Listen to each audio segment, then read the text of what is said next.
맞이해 주시기 바랍니다.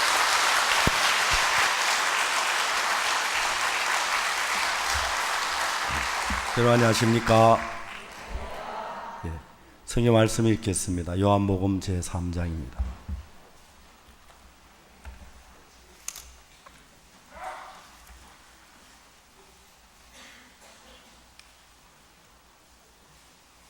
요한복음 3장 1절 말씀부터 제가 읽습니다.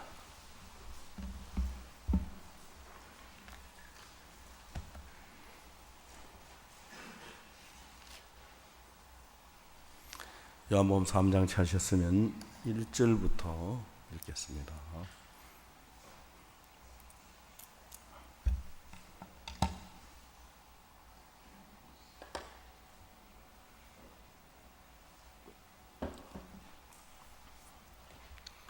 바리새인 중에 니고데모라는 사람이 있으니 유대인의 관원이라. 그가 밤에 예수께 와서 가로되 랍비여, 우리가 당신은 하나님께서 오신 선생인 줄 아나이다. 하나님이 함께 하시지 아니하시면 당신이 행하신 이 표적을 아무라도 할 수 없음이니이다. 예수께 대답하여 가라사대 진실로 진실로 내게 이르노니 사람이 거듭나지 아니하면 하나님 나라를 볼 수 없느니라. 니고데모가 가로되 사람이 늙으면 어떻게 날 수 있사옵나이까? 두 번째 모태에 들어갔다가 날 수 있사옵나이까?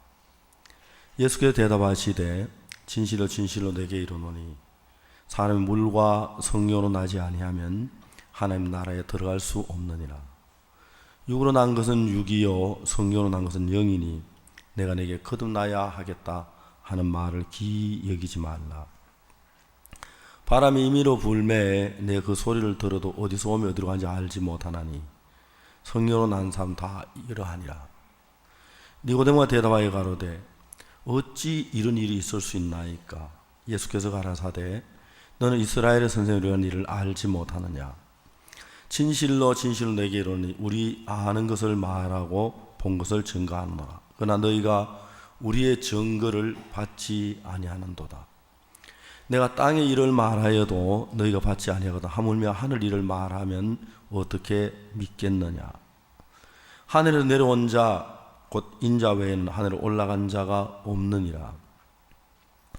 모세가 광야에서 뱀을 등같이 인자 들려야 하리니 이는 저를 믿는 자마다 영생을 얻게 하려 하십니다. 거기까지 읽었습니다. 저는 제가 목사가 돼서 사람들 앞에 하나님의 이야기하는 것만큼 행복할 때가 없습니다. 사실 이제 목사가 돼서 말씀을 전하면 1년에 수없이 여러 차례 이제 말씀을 전하는데 어떨 때는 말씀하고 싶은 게 너무 많아가지고 어떤 이야기부터 먼저 해야 할지 정신을 차릴 수 없을 정도로 많은 말씀이 있는가 하면은 어떨 땐 단에 섰는데 할 이야기 하나도 기억이 안 나는 거예요. 시계를 보면 5분밖에 안 지냈는데 야, 이 1시간, 보통 제가 1시간 15분, 1시간 20분 말씀을 하는데 막 생땀이 나는 거예요. 근데 너무너무 신기한 것은 말씀을 전하다 보면은 그 말씀 자체가 내 마음 안에서 일을 해요. 여러분, 그냥 시골 어떤 할머니가 텃밭에 이제 고추를 따고 있다가 서울에 있는 막 손자가 할머니 하고 달려오면은 모든 게 잊어버려지고 그것에 막 반가워가지고 막 어쩔 줄 몰라 하는 그 마음, 이 사람들 마음에 반가운 사람을 만나면 반갑고 행복한 사람만 행복해지고 즐거운 사람 만나면 즐겁고 보고 싶은 사람 만나면 막 기쁘고 그 마음이 아무것도 안 먹었는데도 마음이 그래요. 우리의 마음은 정말 하나님이 어떻게 뭘로 만들는지 모르지만 하나님의 말씀을 읽고 하나님의 말씀을 듣고 하나님의 말씀을 생각하면 너무너무 신기한 게 마음에 오랫동안 머물던 근심이 물러가요. 그건 너무 신기해요. 염려가 다 떠나가는 거예요. 그리고 마음에 평안이 일어나고 행복한 마음이 마음속에 막 솟아오르는 거예요. 저는 제가 1974년도에 아들이 태어나고 1976년도에 선교학교를 시작했어요. 비가 오나 눈이 오나 바람이 부나 차나 더우나 아침을 먹고 제일 먼저 가는 곳이 선교학교예요. 그래서 1년 12달 아침만 먹으면 학생들 앞에 성경을 가르쳐요. 저는 제가 하나님의 복 받은 일이 많지만 그 중에 선교학교라는 게 너무 좋은 게, 아까도 얘기했지, 어떨 때 막 학생들에게 하고 싶은 이야기 없을 때가 참 많아요. 그래도 이제 성경 말씀을 펴놓고 하나님의 이야기를 하다 보면은 내 마음에 있던 모든 근심이 물러가고 염려가 물러가고 두려움이 물러가는 거예요. 여러분, 오늘 이렇게 우리가 이렇게 집회를 하면 여기 젊은 분들도 많으게 나이 많으신 분들도 계시는데, 나이가 들면 몸이 자꾸 이제 고장이 나고 이상이 생기잖아요. 근데 이게 대부분 이제 마음에서 비롯되는 건데, 정말 제가 이런 집회는 우리나라에 나이 많은 분들과 좀 이야기를 들으면 마음에서 있는 근심이나 두려움이나 염려 그냥 없어져요. 사라져요. 그럼 제일 먼저 잘 되는 게 혈액순환이 잘 돼요. 숨쉬기가 쉬워지고, 근심이 많아봐야 자꾸 한숨이 쉬어지거든요. 왜요? 숨을 제대로 못 쉬어 산소가 부족해서 한숨을 쉬는 거예요. 그럼 혈액순환 잘 되면요, 모든 병은 저절로 나아요. 병을 고치는 게 피가 병을 고치거든요. 피만 잘 도면 저절로 병이 고쳐져요. 나이 많아서 얼굴이 젊어지고 주름살이 펴지고 기뻐지고 행복해지고요. 돈 많다고 행복한 거 아니에요.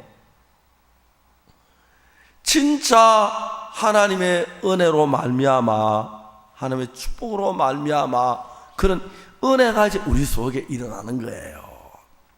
그래서 오늘 아침에도 여러분 그냥 가만히 앉아서 듣고만 계세요. 그럼 이 말씀이 이런 마음 안에 들어가면은 피가 막 잘 도는 걸 느낄 거예요. 숨이 잘 쉬어지는 걸 느낄 거고요. 그래서 저는 그래서 목사가 된 게 너무너무 좋고 행복한 거예요. 근데 제가 태어날 때부터 목사는 아니었어요. 여러분도 그렇죠? 태어날 때부터 목사가 어떻게 됐냐. 여러분 이런 얘기 들으면요 재밌어요. 저는 밤새도록 해도 이런 얘기 다 못해요. 저는 어려서부터 교회를 다녔어요. 6.25 사변이 1950년도에 일어났는데 제 1944년생이니까 한국 나이 그때 7살이었어요. 교회를 다녔어요. 하여튼 제가 생각하기로 제가 이제 일본 이제 말기에 1944년 태어나서 1945년에 해방이 됐으니까 제가 막 우리나라 독립을 하느라고 운동을 많이 했어요. 자리에 누워서 하늘을 발로 차고 그러면서. 그러니까 여러분 박옥순이라는 사람이 태어나자마자 1년 하고 한 달 지난 뒤에 일본으로 독립이 됐으니까 얼마나 놀라운 일입니까? 그렇죠? 제가 좀 일찍 태어났으면 더 일찍 독립됐었는지 모르겠는데 그런 얘기 다 하면 한이 없고요. 어려서부터 교회를 다닌 거예요. 뭐 크리스마스 되면 떡 주고요. 여러분 성경학교 교회가 재미가 있어요. 그래서 나갔어요. 11살, 12살, 13살, 15살쯤 되니까 십계명도 알고 성경도 알고 하도 들으니까 착하게 살아야 하고 충성돼야 하고 죄 짓지 마라 그러는데, 야, 이 나이가 들어가니까 점점 죄를 짓는 거예요. 저는 교회를 다녔기 때문에 죄를 지어도 딴 사람처럼 그렇게 그런 죄는 안 지었어요. 예를 들어 말하자면 친구들하고 참외 서리를 가도 전 되게 착하게 서리를 했어요. 아니 정말요. 친구들은 참외밭에 밤에 들어가면 막 그냥 아무나 덩쿨 밟고 들어가면 참외 순이 밟히면 말라 죽잖아요. 전 도저히 그냥 발로 더듬어 가지고 참외 순 안 밟고 건너뛰고, 친구 따가지고 깨물어보고 안 식으면 내 던져버려 또 따기 걸어가 익은 거 먹는데 전 냄새 맡아보고 익은 거 따니까 얼마나 착해요. 근데 참외밭 주인은 그런 걸 몰라주더라고요. 도둑질하면 다 도둑으로 여기고, 어찌다 하면 들키면 우리 아버지한테 얘기해 막 아버지한테 막 꾸중듣게 하고 막 그러더라고요. 그렇게 착하게 한 것도 몰라주고. 어쨌든 제가 이제 15, 16 넘어가니까 내가 이제 나라는 박옥수라고 하는 인생이 보이더라고요. 그전엔 저는 막 착하고 뭐 교회 다니니까 다른 친구들하고 싸움할 것도 참고 그랬는데, 서서히 이제 제가 저 자신을 보이시니까 제가 죄가 많아지는 거예요. 그래서 교회 와서 하나님 죄 용서해달라고 기도를 해요. 기도를 하고 죄를 전부 다 고백을 해요. 근데 어떻게 된 게, 예수를 믿으면 죄가 점점 없어져야 하는데 죄가 점점 많아지는 거예요. 이런 얘기하면 여러분 어떻게 생각하는지, 뭐 저는 제일 많이 짓는 죄가 거짓말이었어요. 제가 한번 친구들하고 이야기하면서 정직한 말만 하는 것보다도 거짓말을 약간 보태니까요, 말하기도 쉽고 듣기도 좋은 거예요. 고지고대로 말하는 건 막 너무 딱딱하고 그래서 제가 이제 말 속에다가 거짓말을 조금 섞기 시작했어요. 야, 제가 깜짝 놀란 건요, 거짓말 그냥 조금 섞기, 거짓말 얼마나 팍팍 늘어나는지 친구들 사이에 내가 거짓말쟁이가 돼버렸어요. 그 친구들이 저 옥수는 구라를 너무 많이 쳐. 옥수는 입만 열면 거짓말이야. 내가 그냥 남을 속이려고 한 거 아니고 좀 말하기 좋고 듣기 좋으라고 거짓말 조금 보탰는데, 그렇게 빨리 거짓말이 느는 줄 꿈에도 몰랐어요. 자, 어느 날 보니까 내가 너무 거짓말쟁이가 된 거예요. 요한계시록 21장 8절에 그러나 두려워하는 자는, 믿지 않는 자는, 흉악한 자는, 살인자는, 우상숭배자들과 술객들과 모든 거짓말하는 자들은 불과 여왕으로 타는 못에 참내하리니 이것이 두째 사망이니라. 모든 거짓말, 큰일 났다. 내가 불과 용어로 타는 뭐 참내 큰일 났네. 거짓말 하지 말아야지. 야, 그 진짜 이상한 것은 거짓말 그냥 듣기 좀 좋으라고 말하기 편하라고 뭐 남들에게 뭐 꼭 속여가지고 뭐 이득 보려고 한 건 아니고, 그래 이제 거짓말하기 시작했는데 제가 거짓말쟁이가 됐고 프로가 됐어요. 프로가요. 한 1년 정도 그랬는데 죄송합니다. 그렇다고 지금도 거짓말 하는 줄로 오해하지 마십시오. 여긴 진리 이야기 하고 있는 겁니다. 알겠습니까? 이제 거짓말 들을 필요 없다 그러면 안 됩니다. 자, 이제 문제는 뭐냐면, 저는 거짓말을 하면 하고 하기 싫으면 안 하면 안 할 줄 알았어요. 근데 문제는 이제 거짓말 내가 너무 많이 했어. 친구들 나를 거짓말쟁이로 알아. 구라쟁이로 알아. 안 돼. 거짓말 그만해야 돼. 하지 말아야지.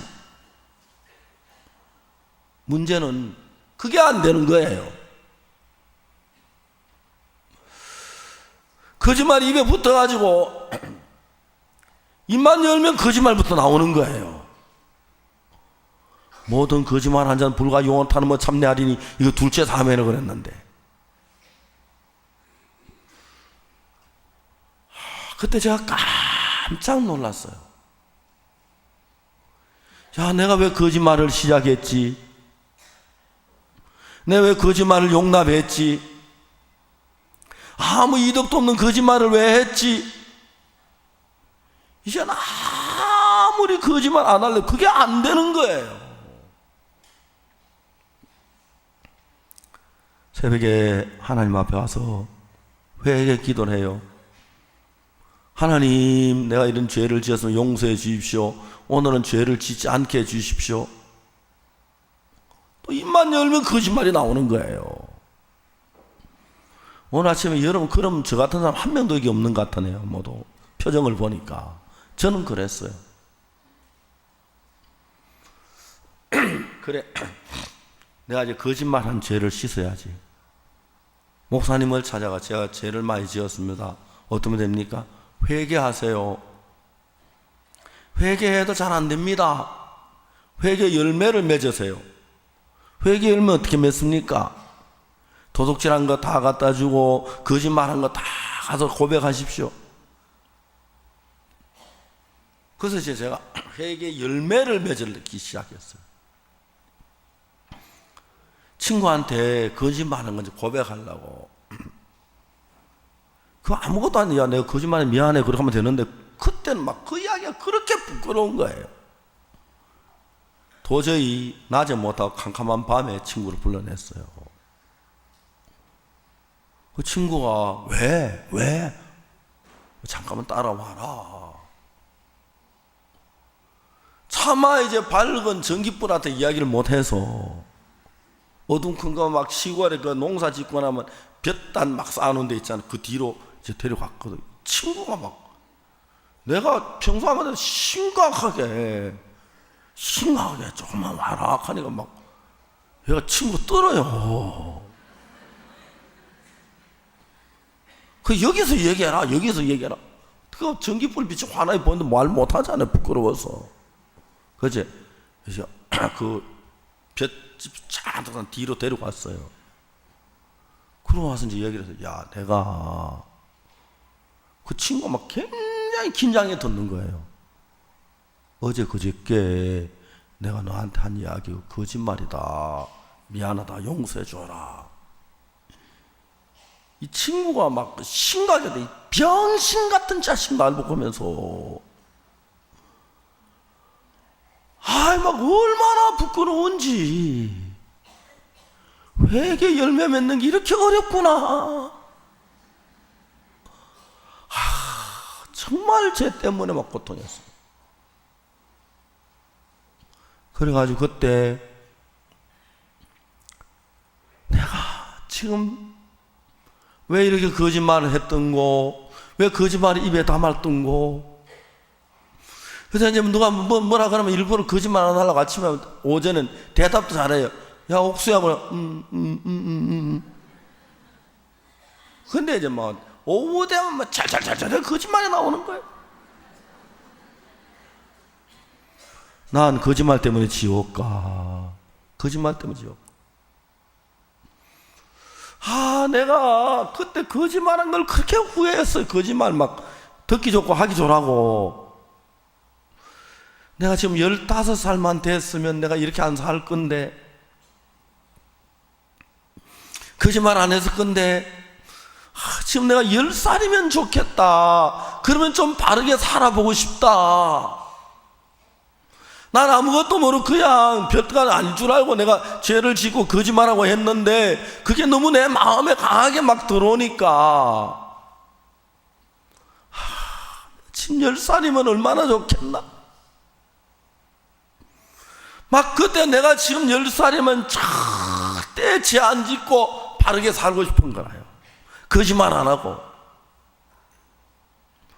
내가 만일에 지금 다시 내가 태어난다면 절대로 이렇게 거짓되고 추하고 악하게 살지 않겠다. 근데 이미 뭐 나이 19 다 돼버렸는데, 거짓말 잘하고 나쁜 자하고 싸울 잘하고 그런 사람 돼버렸는데, 그거 그냥 고치려면 그거 안 되더라고요.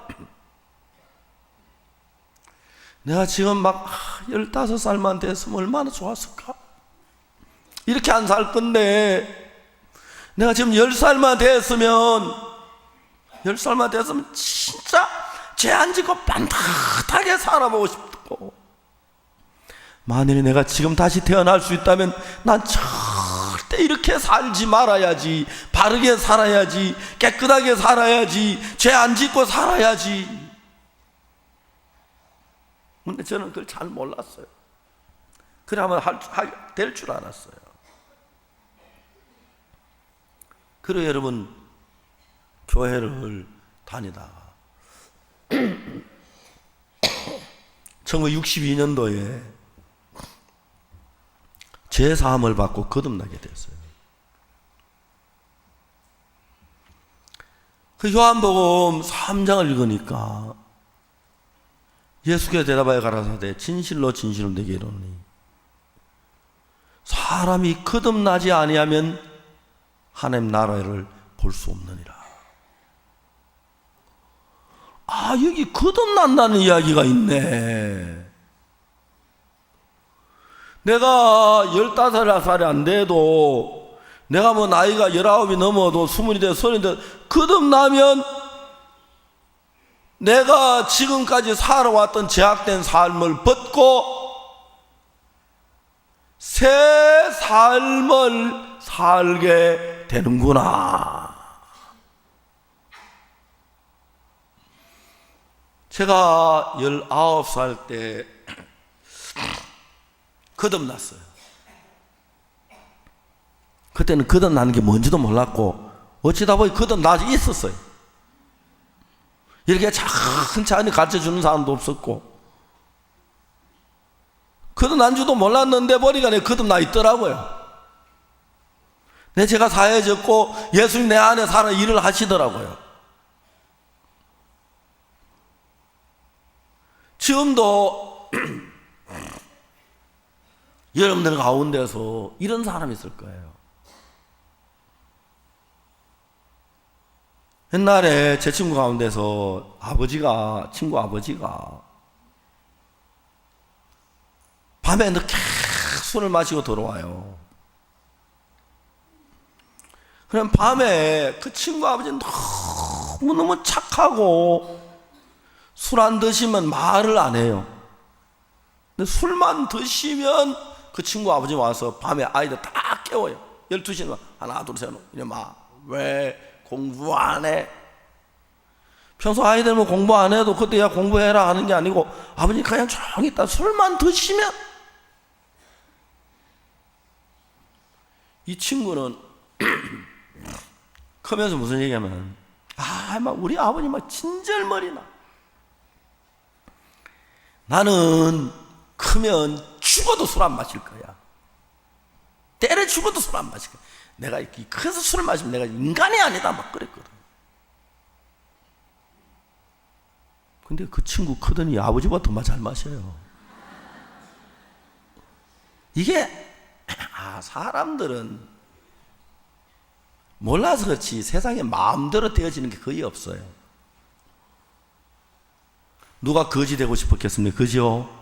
누가 가난하게 살고 싶었겠습니까? 다 돈 벌고 싶었지. 그죠? 우리 어릴 때 돈 벌려고 마음만 먹으면 돈 버는 줄 알고, 마라톤 1등하고 마음만 먹으면 1등 하는 줄 알고, 뭐 마음만 먹으면 되는 줄 알았어. 그때 진짜 아무것도 모르고 살았어요.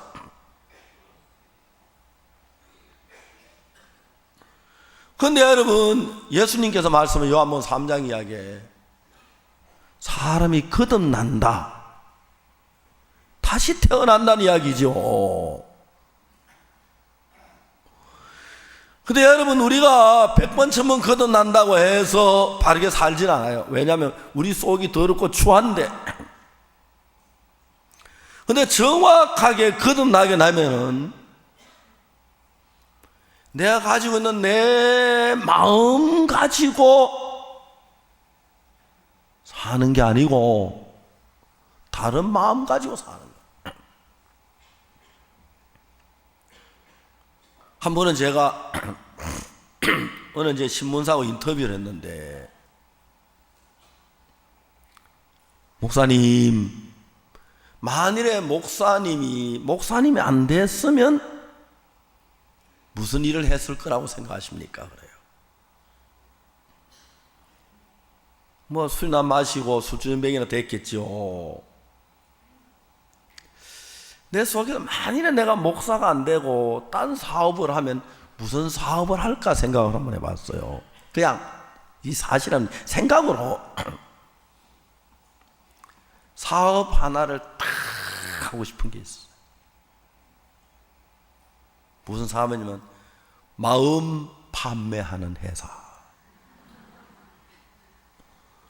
제 마음에다가 남바를 적어요. 1번, 2번, 3번, 4번, 5번, 6번, 7번, 8, 9번, 10번 해가지고 1번부터 10번까지는 그 속에 서로 의심하는 거, 아내 의심하는 거, 남들 의심하는 거, 그 다음에 또 나는 자기 뭐 병을 의심하는, 자기 의심하는 것을 의심 안 하게 바꿔 넣어주는 마음 장사. 그 사업 굉장히 잘 될 것 같아요. 내가 생각해 보니까요. 지금 예를 들어서 우리나라에도 어처증, 어부증 환자들이 굉장히 많아요. 종종 저한테 신앙 상담하려고 이렇게 와요. 어처증 환자가요. 그래, 제 아내가 바람을 피웠대요. 내가 참 언제 어디서 어떻게 피우는 걸 어떻게 알았나 물어봤어요. 틀림없이. 그래, 이분이 집에 있었는데 자기가 어디 나갔다가 왔는데 일회용 컵이 2개가 있더라는 거예요. 그러니까 둘이서 커피를 마셨다는 거예요. 그렇겠네.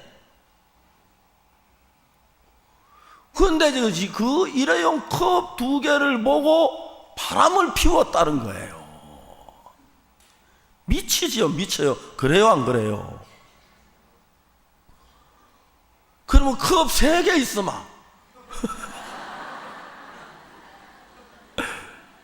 그러니까 이제 어처증 걸린 사람은 전부 그래만 보는 거예요. 그렇죠? 그러면 본인도 고통스러운 거예요. 그리고 아내가 얼마나 고통스럽겠어요. 그런 사람 어처증 아니고 아내를 믿는 마음으로 바꿔주는데 700만 원 장사 되겠지, 그죠? 아이고, 이제 100만 원만 더 모으면 우리 남편 제 양반 마음 이제 바꾼다. 100만 원만 더. 이제 50만 원 남았다. 50만 원 더 붙으면 700만 원 더. 얼른 가서 마음 바꿔줘야지. 여보, 갑시다. 그 박옥수 목사 회사, 마음 바꾸는 회사. 그래서 마음 진단부터 해봅시다. 아이고, 마음이 이래 의심이 많아가지고 뭐 부인도 그렇겠지만 당사자가 얼마나 고통스러웠겠습니까? 700만 원짜리보다 더 좋은 게 있는데 그건 1000만 원인데 1000만 원짜리 한번 넣어보고 그 다음 700만 원짜리 넣어보고 그때 고르십시오. 1000만 원짜리 넣으니까 마음에 편하게 막 아내가 사랑스럽고 귀하고, 아이고 내가 이런 귀한 아내를 의심했구나. 아이고 700만 원짜리 한번 바꿔보자. 700만 원 그렇긴 한데 1000만 원짜리만 못하다. 내가 다음 돈 줄게. 1000만 원짜리 주세요. 그래 가지고 마음 바꾸는 회사를 한번 차리고 싶어요. 어떻게 오셨지요? 예, 우리 아들 때문에 마음 바꾸러 왔어. 아들이 어떤데요?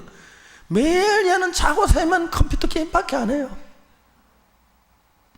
그건 뭐 간단합니다. 200만 원이면 됩니다. 뭐 컴퓨터 게임 고치 200만 원이면 그거요 고치는 게 낫습니다. 고치세요. 그래서 할인해서 200만 원 세일해서요. 제가 그렇게 앉아서 하고 있으면 무섭겠지, 그죠? 재밌겠죠? 진짜 그 장사 한번 해보고 싶은 거예요. 아주 옛날에 우리 아버지 친구가 병원에 입원했어요. 그래서 제가 이제 아버지 친구분한테 병문안을 갔어요. 아버지 친구시니까. 자네 왔나? 예, 어르신 어떻습니까? 걱정이다. 왜요? 내가 자네한테 고혈압인데 의사는 고혈압 환자는 걱정하면 안 된다 하는데 걱정을 해서 그게 걱정이다. 그런 얘기 안 듣기만 못하지, 그죠? 그런 환자 참 바꿔주는데 아들, 딸들 좀 모이세요. 그 아버지 마음 좀 바꾸게 300만 원만 내세요. 아니면 30만 원씩 내고 그 맞이는 50만 원 내고 그 300만 원 하면 다 되니까 며느리 다 내서 그래가지고 걱정 안 하는 마음 딱 바꿔주면 얼마나 좋겠어요. 좋겠죠. 혹시 여러분 그런 회사 생기면 마음 바꾸러 오고 싶을 때 생기지, 그죠? 또 당신은 어떻게 왔습니까? 우리 아들 쟤는 밤낮 짜증만 내고 불평만 하고 막 원망만 하고 저 인간 안 되겠어요. 마음을 바꿔야죠. 먼저 컴퓨터 테스트 한번 해봅시다. 짜증 도수가 829로 올라갔네요. 정상치는 38인데 이게 너무너무 심합니다. 이러면 정신병 더 심할 우려가 있어요. 아예 싹 빼버리고 짜증 없는 밝은 예수님 마음하고 아주 비슷한 마음 바꿔주면 너무 좋겠습니다. 저는 만일에 제가 목사 안 하면 이런 사업 한번 해보고 싶은 거예요. 저는요, 제가 목사로 있으면서 참 많은 사람들이 이런저런 문제 가지고 왔다가 성경 이야기를 하고 하면은 마음이 바뀌어서 돌아가는 사람이 참 많아요. 한 분은 어떤 자매가 친정어머니하고 찾아왔어요. 왜요? 이혼해야겠대요.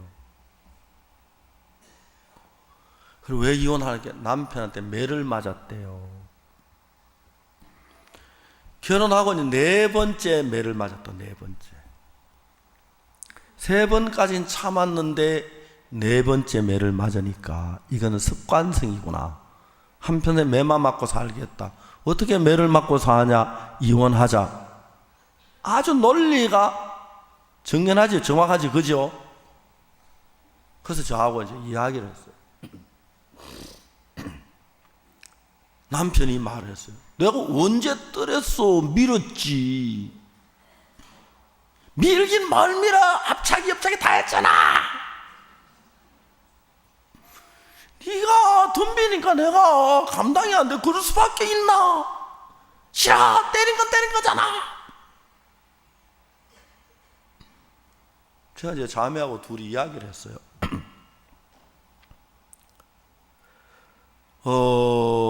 자매 남편이 혹시 바람을 피우는 거 아니야? 물어봤어. 그렇진 않대요. 야, 어떻게 아냐? 남자가 바람 피울 때 바람 피웠어 하고 써붙이고 다니냐? 요즘 바람 피우는 남자들이 있대. 그렇진 않다는 거예요. 우리 남편은 그런 부분은 참 깨끗하다는 거예요.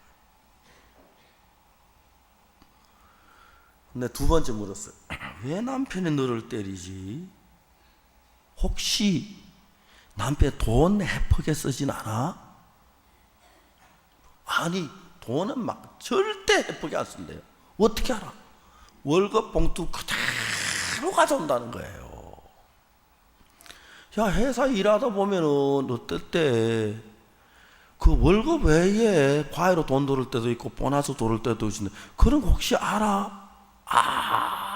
아니라고. 우리 남편은 절대 헛돈 10원도 안 쓴다는 거예요. 남자들이 말이야, 돈 씀씀이가 커질 때 바람 피우는 경우가 많아. 아니, 자기 남편 절대로 허튼 데 돈을 안 쓴다는 거예요. 내가 이야기를 했어요. 그걸 어떻게 아내가 다 알아? 모르잖아. 아니, 그건 확실하대. 남편이 바람 안 피우고 허튼 데 돈 안 쓰고. 그래 또 이제 한 두 가지 이야기를 더 했어요. 네 가지를 내가 남편의 흠을 잡으려고 하니까 이 아내가, 목사님, 우리 남편은요 절대 그런 사람이 아니에요. 근데 왜 이혼하려고 하지? 남편이 바람 안 피우고 헛된 데 돈 안 써서 이렇게 네 가지만 하면 자매는 행복한 여자야. 깜짝 놀라는 거예요. 깜짝 놀라. 이혼 안 하기로 결정을 했어요. 자매가 돌아가면서 나한테 메일로 보내기를, 목사님 죄송해요, 저는 행복한 여자예요.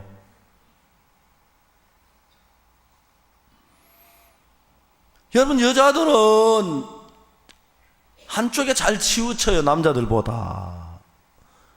암만 행복해, 내가 불행하다 생각하면 막 불행한 마음만 보여요.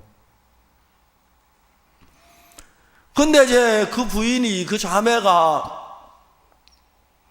행복한 걸 내가 네 가지를 찾아줬어요. 암만 잘 살고 직장에 돈 많고 남편 바람 피우고 이혼한다 한다면 그거는 행복한 거 아니지요, 그죠? 이런 남편이 세상에 어디 있냐. 내가 볼 때 때려도 그냥 막 때린 게 아니라 네가 달려들어서 밀당 그리 됐다는데 그걸 가지고 폭행이나 하면 되나? 그러긴 해요 하면서 또 이제 내가 남편한테 매너만 지나면 네 번째 맞아서 네 번째는 이제 습관성에 내 한편에 매 맞고 살 거야. 그럴 바에 이혼하는 게 좋아. 그쪽 눈으로 보면 딱 맞는 이야기인데 약간만 돌려보면은 정반대예요. 사람들이요 마음을 바꾸는 거. 저는 회사 한 채는 없고 돈 안 받고 참 많은 사람들이 하나님의 말씀을 듣다가 마음이 바뀌어지는 걸 봤어요. 그래서 저희들 교회 성도들은요, 요즘 우리나라 이혼율이 30%가 넘어가는데 저희들 교회 이혼율은 한 1%나 2% 있을까 말까. 어떤 때는 마이너스. 왜냐하면 교회 오기 전에 이혼했다 우리 교회 와서 합치는 분들 많아요. 몇 쌍이 돼요. 너무너무 행복해요. 여러분, 그게 마음인데 만일에 여러분이 마음 회사에 갔다가 마음을 바꿨는 잘못 바꿔가지고 엄탕한 마음을 받아가지고 막 여자만 볼 때마다 몸나는 생각, 그러면 너무 고통스럽겠지, 그죠? 그래요, 안 그래요? 막 여러분은 마음을 잘못 바꿔가지고 막 미워하는 마음을 막 받아가지고 와서 바꿔가지고 와서 막 미운 사람 보기만 막 가슴이 막 벌벌 떨리고 막 얼굴이 빨개지고 막 그러면 얼마나 고통스럽겠어요. 그래서 여러분, 세계에서 제일 아름답고 행복하고 복되고 평화롭고 사랑스러운 마음이 어떤 마음이냐 하면은, 어떤 마음이냐면 예수님의 마음입니다. 예수님의 마음. 너무너무 평화롭고 너무너무 행복하고 너무너무 사랑이 넘치고 소망이 넘쳐요. 예수님의 마음을 가지면 자기가 좋은 것보다도 옆에 사람이 더 좋아해요. 옆에 사람. 우리 교회에 어느 회사 사장님이 한 분 있어요. 이 사장님은 너무너무 점잖고 그런 분인데, 자기 아내가 우리 교회 와서 죄 사모하고 마음이 변한 거 보고 너무너무 자기 아내가 변하니까 행복해진 거예요. 그래서 교회에 와서, 전에 우리가 아프리카에 자동차 사서 보낸다 하니까, 목사님 제가 한 대 하겠습니다, 2천만 원 탁 통장에 넣어주고, 그리고 며칠 전에는 우리 교회 목사님 수고하셨는데 고기 한번 사겠습니다. 진짜 오랜만에 고기 얻어먹었어요. 물론 오랜만이 아니지만, 오랜만이가 아닌가 잘 모르겠지만 말이 이상해졌네. 좀 그래요. 이해해서 들으세요. 이분은 구원은 또 잘 안 받아요. 너무너무 착해서요. 너무너무 훌륭해요. 근데 여러분, 우리가 오늘 이 성경에서 예수님이 니고데모를 만났는데, 밤에 니고데모가 찾아왔어요. 예수님은, 당신은 하나님께로 오신 선생님 중 내가 아나이다. 하나님과 함께 하지만 이런 일을 아무도 할 수 없음이니이다. 예수님 니고데모 느닷없이 내가 진실로 진실로 너희에게 이르노니 내게 사람이 거듭나지 않으면 한 나라를 볼 수 없느니라.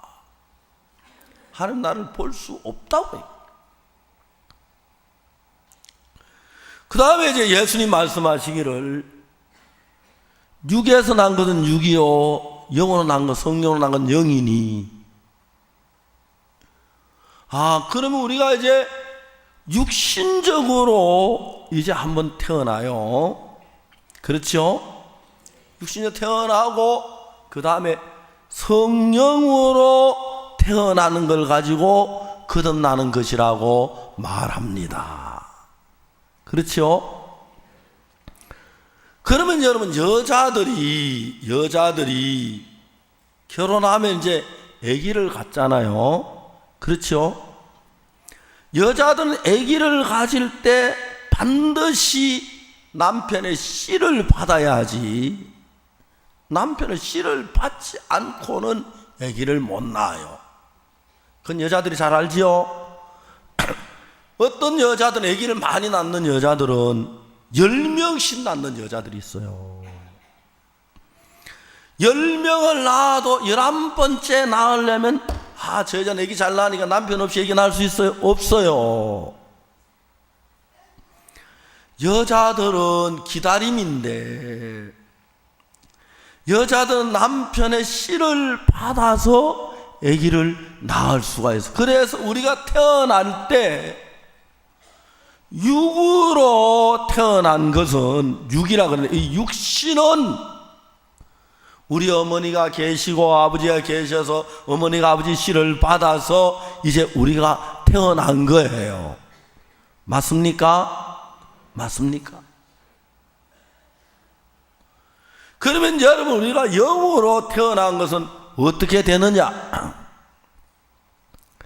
베드로전서 1장 23절에 거듭나는 이야기를 하고 있는데요, 그게 뭐라고 돼 있냐면은, 너희가 거듭난 것이 썩어질 시로 된 것이 아니라 하나님의 살아있고 항상 있는 뭘로요? 말씀의 씨로 우리가 거듭난다 하고 이야기하는 거예요. 자, 그러면 여러분이 거듭날 때, 우리가 거듭나려고 하면은, 육으로 난 것은 육이요, 영으로 난 것은 영이니, 너희가 물과 성령으로 거듭나지 않으면, 그래, 처음에 부모님이 태어날 때는 물로 말며 태어났어요. 육으로 난 건 육이고, 다음에 영으로 난 건 이제 영은 성령으로 말미암아 거듭나는데, 그 성령으로 거듭나기 위해서는 이제 썩지 아니하는 씨가 있는데요, 알겠습니까? 뭐가 있다고요? 씨가 있어요. 씨. 사과나무는 사과 씨가 이제 심겨지면은 사과 싹이 나서 사과나무가 돼서 꽃이 피고 열매 사과를 맺지요. 그렇죠? 그렇습니다. 보리 씨를 심으면 보리가 나고, 밀 씨를 심으면 밀이 나고, 예, 그렇죠. 사과 씨를 심으면 사과가 나고, 복숭아 씨를 심으면 복숭아가 납니다. 씨예요. 그러면 여러분, 우리가 거듭날 때 썩지 아니하는 씨, 그 씨가 하나님의 살아있고 항상 있는 말씀이 씨라는 거예요. 그리고 우리 마음은 밭이에요. 밭이에요. 그럼 여러분, 우리 마음에다가 하나님의 말씀을 받아들이면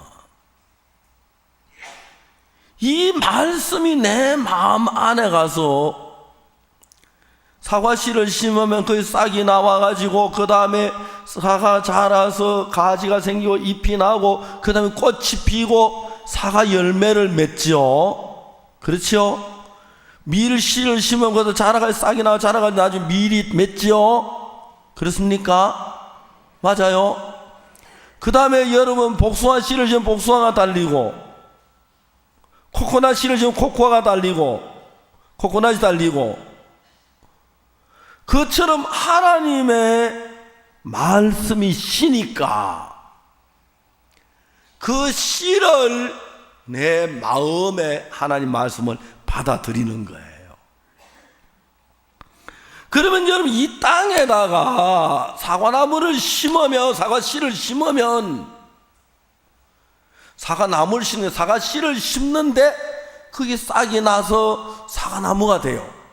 사과 잎이 생기고 사과 꽃이 피고 사과 열매가 맺어요. 그와 마찬가지로 말씀이 씨니까 사과 씨를 심으면 사과 열매면 예수님의 씨가 말씀인데, 그 말씀을 내가 마음으로 받아들이면 내 마음 안에서 예수님 마음과 똑같은 싹이 나서 꽃이 피 열매를 맺으면 내가 예수님과 똑같은 사와 똑같은 열매를 맺듯이 예수님과 똑같은 마음을 갖게 됩니다. 아멘. 그게 거듭나는 거예요. 이제 니고데모가 밤에 예수님과 찾아와서 예수님과 이야기를 하는데 예수님이 말씀하셨어요. 사람이 거듭나지 않으면 한 나라를 볼 수 없느니라. 니고데모 말했어요. 사람이 늙으면 어떻게 거듭날 수 있습니까? 두 번째, 모태에 들어갔다 나올 수, 어머니 뱃속에 다시 들어갔다 나올 수 있습니까? 예수님 대답, 진실로 진 내게 이르노니 사람이 물과 성령으로 나지 않으면 하늘나라에 들어갈 수 없느니라. 우리는 먼저 육체로 한번 태어났어요. 그 다음에 우리는 다시 이제 우리 영으로, 성령으로 나야 하는데, 육체로 태어날 때는 사람의 씨를 받아 태어난 사람이 됐고, 내 영이 태어날 때는 하나님의 말씀이 씨예요. 그 말씀이 내 마음 안에 들어오면은, 그 말씀이 내 마음에 심겨지면은, 그 말씀이 예수님의 씨인데, 내 마음 안에도 예수님과 같은 마음이 만들어져요. 그러면 여러분 속에 미움이 없어지고, 근심이 없어지고, 두려움이 없어지고, 평화로워지고, 행복해지고, 감사해지고, 그렇게 되는 것이 맞습니다. 이해가십니까? 이해가세요? 니고데모 그게 무슨 말인지 모르겠는 거예요. 예수님 말했어요. 진실로 진실로. 자, 이제 여기 6절 보겠습니다. 육으로 난 것은 육이요 성령으로 난 것은 영이니. 7절, 내가 네게 거듭나야겠다는 말을 기이 여기지 말라. 그 다음에 뭐라고 했습니까? 바람이 임의로 불매 네가 그 소리를 들어 어디서 오면 어디 간지 알지 못하는 성령으로 난 자는 다 이러하니라. 자, 이제 9절에 니고데모가 대답하되 가로되 어찌 이런 일이 있을 수 있나이까? 예수께서 너는 이스라엘 선생이 그걸 알지 못하느냐? 진실로 진 내게 이르노니 우리 아는 것과 본 것을 증거하는 그러나 너희가 우리의 증거를 받지 아니하는도다. 자, 여러분, 자, 물어봅시다. 제가 오늘 아침에 여기 와서 지금 동안 45분 동안 이야기를 했어요. 거듭나는 이야기를 했는데 여러분 어떻게 이해했는지 좀 물어보고 싶은데요. 내가 여러분 이야기한 이야기는 거듭나는 이야기를 했어요. 거듭나면 여러분이 새 마음을 갖게 된다 그랬죠? 맞습니까? 그 마음은 누구의 마음입니까? 예수님의 마음입니다. 예수님의 마음을 가지면 마음이 평안해지고 근심이 없어지고 소망이 넘치고 사랑하는 마음이 일어나서 남을 사랑하게 되고 위하게 되고 그렇게 되지요. 예, 그렇게 돼요. 예수님의 마음을 가지면 키가 큰 사람도 예수님을 닮고 키가 적은 사람도 예수님을 닮고 그렇죠? 맞아요. 얼굴이 세모난 사람도 예수님을 닮고 네모난 사람도 예수님을 닮고 길쭉한 사람도 예수님 닮고 넓적한 사람도 예수님 닮고 그렇죠? 예수님의 마음을 가지면 예수님을 닮아가요. 이거 700만 원 안 해도 돼요. 500만 원도 안 해도 돼요. 100만 원도 안 해도 돼요. 10만 원도 안 해도 돼요. 만 원도 안 내도 돼요. 뭘 하면은 말씀을 마음에 받아들이며. 진짜예요, 여러분. 한번 해봐요. 여러분 진짜 변한다니까요. 변해요. 저는 1962년도에 거듭났어요. 제가 1944년 태어나서 62년도 18년인데 제가 그 기간 동안에 행복한 일이 있었는가 생각을 해봤어요. 일본 말렵에 우리나라는 이제 일본이 미국하고 전쟁을 하는데 일본이 전쟁을 걸었어요. 미국이 일본 보고 전쟁을 그만해라 그랬어요. 근데 일본이 네가 무슨 상관이야 그랬어.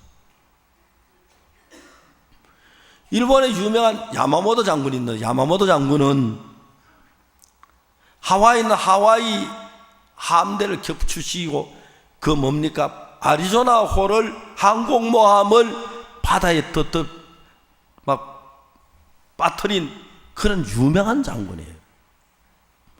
이 야마모토 장군이 미국에서 공부를 했어요. 그래서 이제 일본 정부하고 이제 미국하고 사이가 안 좋아져서 미국 전쟁 그만하니까.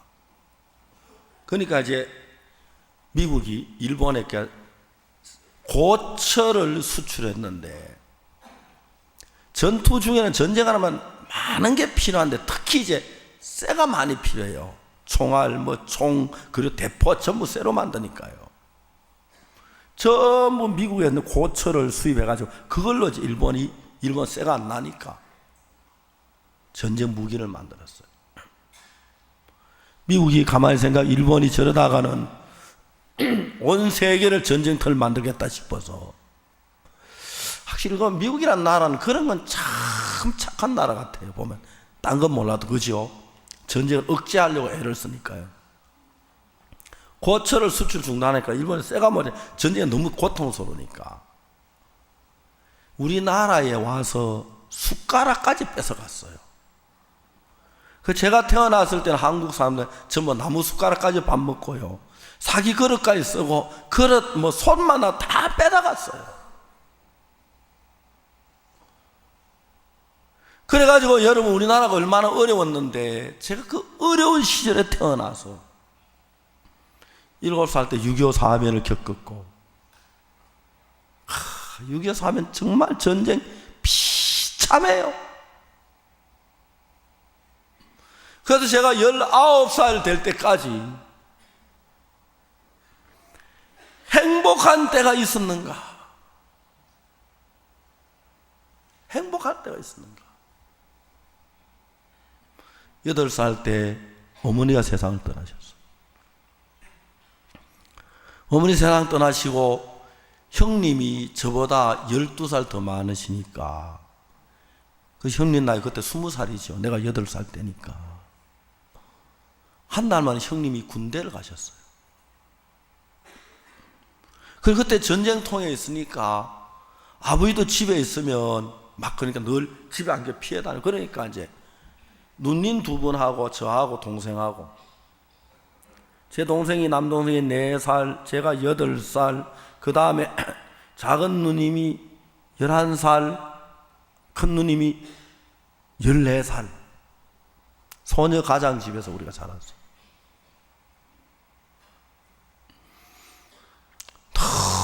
너무너무 어려운데 큰 누님이 밤에 자다 보면 이상한 소리다 보면 큰 누님 혼자 막 울고 있는 거예요. 우리 넷이서 막 같이 밤새도록 울고 그랬어요. 먹는 것도 어렵고 사는 것도 어렵고 이제 어른들이 없으니까.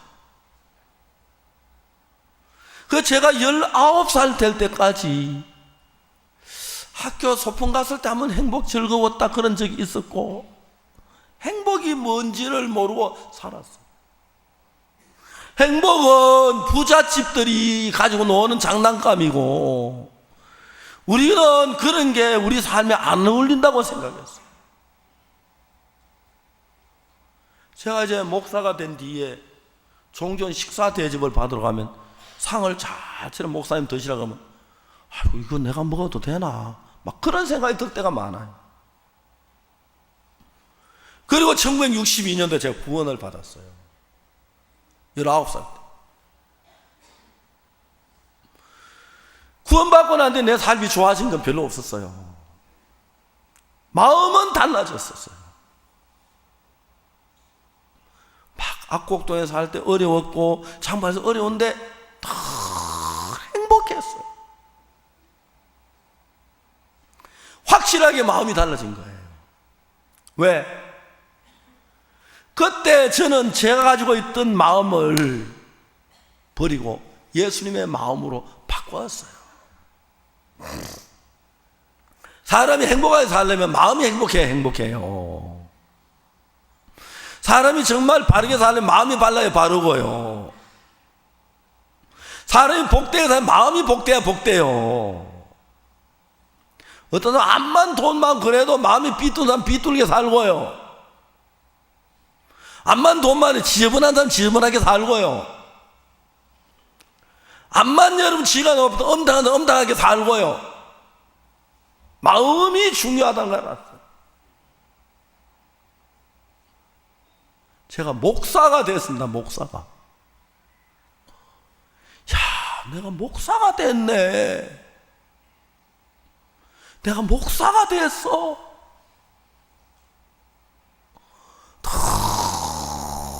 너무 행복한 거야. 너무 행복. 저는 제가 우리 교회 박영주 목사가 미국에 카나다에 선교하다 실패해가지고 한국으로 제가 불렀어요. 박영주 목사는 제 조카인데 제 동생의 아들이죠. 영주야, 너 한국에 나와서 신앙도 좀 배우고 내 차 운전도 좀 했으면 좋겠다. 제가 한 1년에 자동차 안에 보낸 시 700시간이에요. 자동차 안에서 일을 많이 하기 때문에 그냥 형제보다도 목회자 같이 하면은 의논도 하고 좋겠다 싶어요. 제 조카를 불렀어요. 2년 전에 조카가 한국으로 올 때, 나 이제 목회 안 되니까 이제 박 목사님 나를 이제 운전수로 쓰려고 이제 부르는 거다. 이제 목회 끝났다. 마음에 목회 딱 비춰봤어. 비행기를 타고 오면서까지가 비행기에서 포도주 마시겠냐 이렇게 한 잔 더 하려고. 나 이제 목사 아닌데 한 잔 더 마셨다 하더라고요. 술 마실 때 나 목사 아닌데 한국에 왔어요. 그래서 강남교회 저희 사무실에 앉아서 좀 심해 있거라. 그럼 매일 아침에 저는 아침에 7시에 이제 샤워하고 7시 반에 아침 식사하고 이제 교회 오면 8시부터 이제 제 업무가 시작돼요. 오전에 선교 학생들 가르치고 사역자 교제하고 다음에 오후에 내 상담을 해요. 점심 먹고부터 상담 밤 11시쯤 되면 집에 들어가요. 박영주 목사 나한테 뭐라고 얘기했냐면은 한국에서 2년 됐는데요. 2년 됐는데 미국에서 올 때 3단 가방 몇 개를 가져왔는데 아직 그걸 못 풀었다 하더라고요.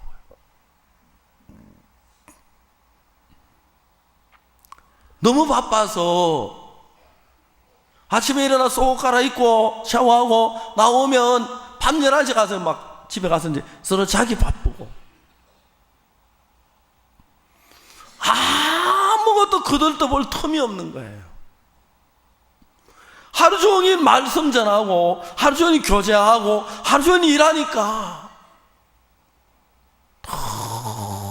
너무 행복해요. 제가 제 조카라서 그런지 모르겠지만 차를 운전하는데 제 일본에 있는 둘째 동생이 카레이스 세계적인 선수였었어요. 젊을 때 세계 재패를 몇 번 했어요. 박일리 목사가 카레이스한테 일본에 있을 때 운전을 배웠대요. 근데 내가 볼 때 제가 쓴 운전기사가 세계에서 제일 운전 잘하는 사람이에요. 제가 다른 사람 운전을 종종 우리 목회자들이 자기 차 타자고 타보면은 불안하고 답답해요. 진짜 운전만 같은 마음이 되니까요. 평안한 거예요. 자기도 편안해하고 기뻐하고 행복해하고. 그래 어찌다 이야기하도 그 어디 삼당 가면 어디 있는데 그걸 찾아야 하는데 시간이 없다 그러면서 미국에 와서 2년 동안 지내는 동안에 2년 며칠 지나서 11월 1일인가 그때 2년인데 삶에 그냥 아침에 나와가지고 교제하고 말씀 전하고 일하다가 밤전에 들어가면 너무너무 행복해요. 물건 하나 사러 갈 시간이 없고 돈 쓸 시간이 없고 뭘 할 시간이 그냥 막 그렇게 해서 너무 행복한 거예요. 제가 봐도 제 조카 내외가 아이들 막 행복해하는 걸 보이는 거예요. 좋은 돈이 여러분 운전하는데 월급 주는 거 아니거든요. 그리고 하여튼 진짜 같이 하나님이 일을 하는데요. 하나님 일을 하는데 너무 행복한 거예요. 돈도 없고 아주 없진 않지만 그리고 남들 볼 때 가진 거 아무것도 없는데 그게 필요치 않는 거예요. 여러분 우리 마음이 예수님 마음으로 바뀌면 너무 행복해지는 거예요. 그 예수님의 마음을 어떻게 내 마음에 받아들이느냐.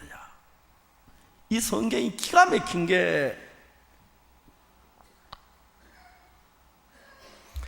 자 12절에 내가 땅의 일을 말하여도 너희가 믿지 아니하거든 하물며 하늘 일을 말하면 어떻게 믿겠느냐. 13절 하늘에서 내려온 자 곧 인자 외에는 하늘에 올라간 자가 없느니라. 그 14절에 기가 막힌 말씀이 나오는 거예요. 예수님께서 거듭나는 이야기를 하시다가 갑자기 이제 14절에서 뭐냐면 모세가 광야에서 뱀을 든 것 같이 인자도 들려야 하리니. 한번 따라해 보시겠습니까? 14절 다 같이 모니터 보입니까? 글씨 보여요? 다 같이 한번 읽어. 시작. 모세가 광야에서 뱀을 든 것 같이 인자도 들려야 하리니.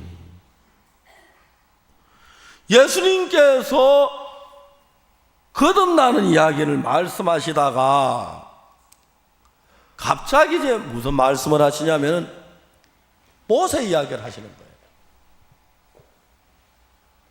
모세가 광야에서 뱀을 든 것 같이 인자도 들려야 하리니. 예수님 왜 갑자기 그 말씀하셨죠? 거듭나는 이야기에서 갑자기 모세가 광야에서 뱀을 든 것 같이 인자 돌려야 하리니. 왜 이런 이야기를 갑자기 왜 이런 말씀을 하시죠?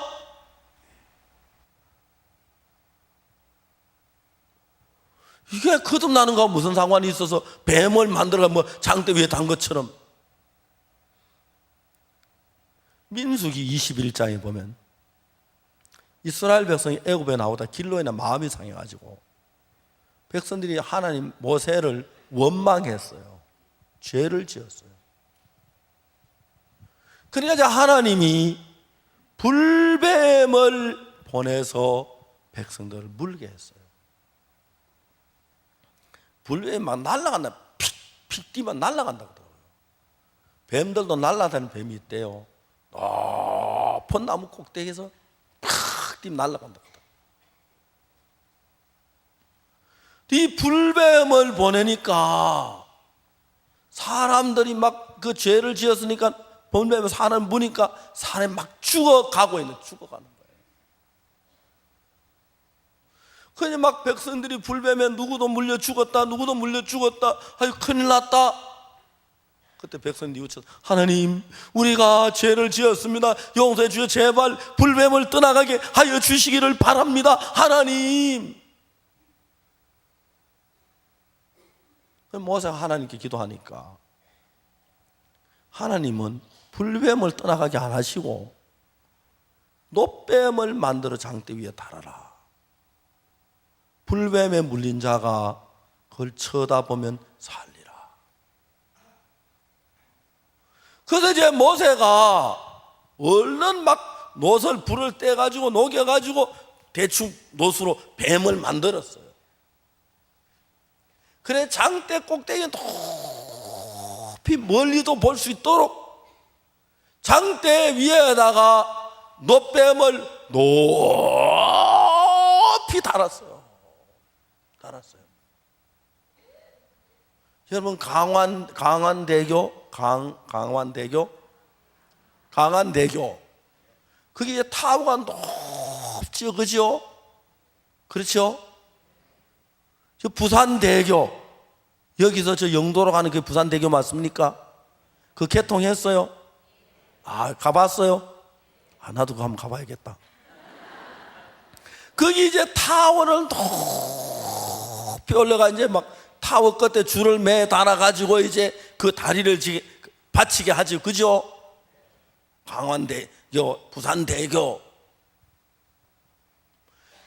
장대 위에다가 놋뱀을 높이 달았어요. 그래서 여러분 부산대교, 뭐 강안대교, 해운대에서도 보이고 다 보이도록 그렇게 했죠, 그죠? 다 보이도록 했어요. 그런데 너무너무 신기한 것은 불뱀에 물려가지고 막 독이도 온몸이 뚱뚱 붓고 아이고 내가 불뱀에 물렸어 아이고 하고 그랬는데 모세기 여러분 이 소리를 들은 사람들은 또 옆에 사람들에게 전하세요. 불뱀에 물린 사람 놋뱀을 쳐다보면 삽니다.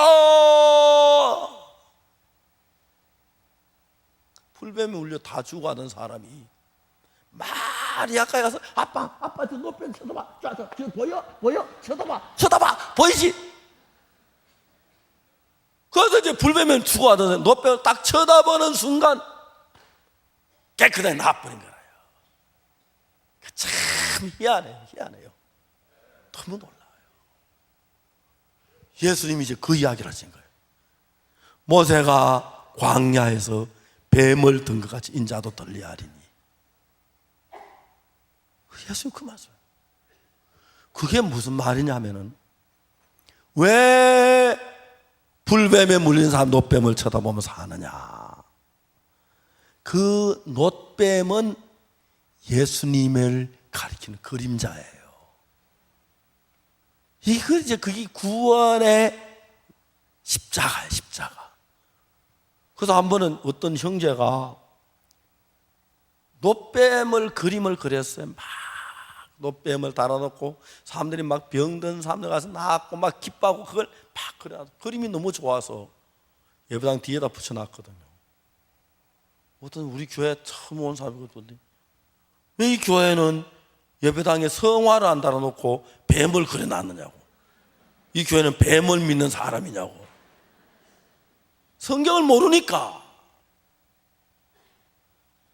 성경에 나타나는 놋이란 말은 무슨 의미냐면 죄의 벌을 받는 심판을 가리켜 말한 거예요.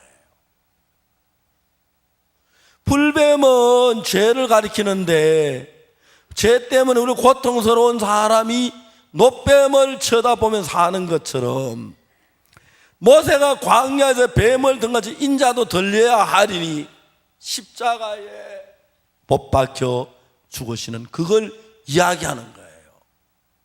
그러면 불뱀에 물린 사람이 왜 놋뱀을 쳐다보며 사느냐? 내가 죄 때문에 고통하고 내가 죄를 지었어. 지옥 갈 것 같아. 아이고 나 죄 때문에 너무 괴로워. 내가 죄 때문에 너무 슬퍼. 그 사람이 놋뱀을 쳐다보면서 하는 것처럼 예수님께서 우리 죄를 위하여 십자가에서 못 박혀 심판을 받은 그 십자가를 바라보는 거예요. 그러면 그 십자가는 뭘 의미하느냐면 내가 받아야 할 모든 죄를 다 받았다. 알겠습니까? 저 예수님 십자가에 못 박힌 내 죄 때문에 못 박히신 거야. 예수님 십자가에 못 박힌 내 죄 때문에 못 박히신 거야. 내 죄로 인하여 그런 거야. 그러면 내 죄가 씻어졌네 하는 마음이 들어오면서 모세가 노뱀한테 장대 위에 다니까 불뱀에 물려서 막 고통스러웠던 사람이 그 노뱀을 쳐다보니까 다 낫는 것처럼 죄 때문에 괴로워하고 고통하던 사람들이 십자가를 바라보면서 그래 바로 저거야. 저 십자가 저기서 예수님 못 박혀 죽었어. 저 십자가 예수님 못 박힐 때 그때 내 죄 때문에 죽은 거야. 그래서 내 죄가 씻어진 거야. 이렇게 받아들일 때 그 말씀을 받아들이는 것입니다. 거듭나는 거예요. 새 마음이 받아들여지는 거예요. 그래서 여러분 거듭나기 위해서 뭘 해야 하는 것이 아니라 십자가를 바라보면서 저 십자가 저기에서 내 죄의 형벌이 끝이 났어. 저기에서 내 죄가 형벌이 끝났고 내 죄가 해결됐어. 저기서 내 죄의 벌이 끝나. 난 이제 죄 벌 안 받아도 돼. 내 죄가 씻어졌어. 그 말씀을 내 마음에 받아들이는 것입니다. 그게 씨입니다. 내 영적으로 생명이 거듭나는 씨가 된 거예요. 그래서 여러분 거듭나면 여러분 예수님의 마음을 갖게 됩니다. 여러분 예수님의 마음을 갖게 되면 다른 뭘 해야 하는 게 아닙니다. 십자가를 바라보는 겁니다. 아멘. 십자가를 바라봐. 그리고 그 십자가에서 내 죄가 끝이 났어. 그 십자가에서 내 죄가 해결됐어. 그 십자가에서 내 죄가 다 씻어졌어 하는 그 말씀이 내 마음에 받아들여지면은 불뱀에 물린 자가 노뱀을 쳐다보니까 불뱀의 독이 다 없어진 것처럼 죄로 말미암아 고통스러워하고 죄로 말미암아 괴로워하고 난 죄 때문에 지옥 갈 것 같대. 난 죄가 너무 많아. 죄가 너무 고통스러워. 죄로 말미암아 고통스러워하는 사람들이 십자가를 바라보면서 그래 저 십자가에서 내 죄가 끝이 났어. 저 십자가에 내 죄가 다 해결됐어. 내 심판이 끝이 났어. 내 저주가 끝이 났어. 그 순간 우리 마음은 죄에서 해방을 받고 저주에서 해방을 받고 심판에서 해방을 받고 자유와 기쁨을 누리게 되는 것입니다. 아멘. 아멘. 그러니까 불뱀에 물린 사람들이 뱀의 독 때문에 막 죄 때문에 고통스러워하다가 십자가에 못 박인 예수를 바라보며 닿았듯이 노뱀을 쳐다보니까 순식간에 불뱀에 물린 독이 다 힘이 없어지고 깨끗해지면서 살았다. 아빠 괜찮아요? 그래 괜찮아. 다 나았어. 너무 신기하지 아빠. 쳐다보기만 해도 어떻게 그래? 그래 쳐다보기만 했는데 몸이 깨끗하게 나았어. 어떤 아마 아이고 나 주고 아이고 아빠 저기 십자가 대서 눈 좀 떠봐요. 뭐 어떻게 해서 뭐야? 저기 노뱀 다 나았다. 이런 신비한 능력이 있는 거예요. 거듭날 때는 사람이 태어날 때 사람의 씨가 있어서 사람이 태어나듯이 영적으로 거듭날 때도 태어날 때도 영적인 씨가 있는데 말씀이 씨예요. 그 말씀이 뭐라고 말하냐면은 내 죄가 다 사해졌다. 십자가에서. 알겠습니까? 우리의 죄짐이 십자가에서 다 사해졌어요. 슬픈 근심 많은 세상 탄식하는 인생 죄 짐은 갈보리 산 위에 예수는 우리 주. 죄 짐은 돌렸네 갈보리 갈보리 갈보리.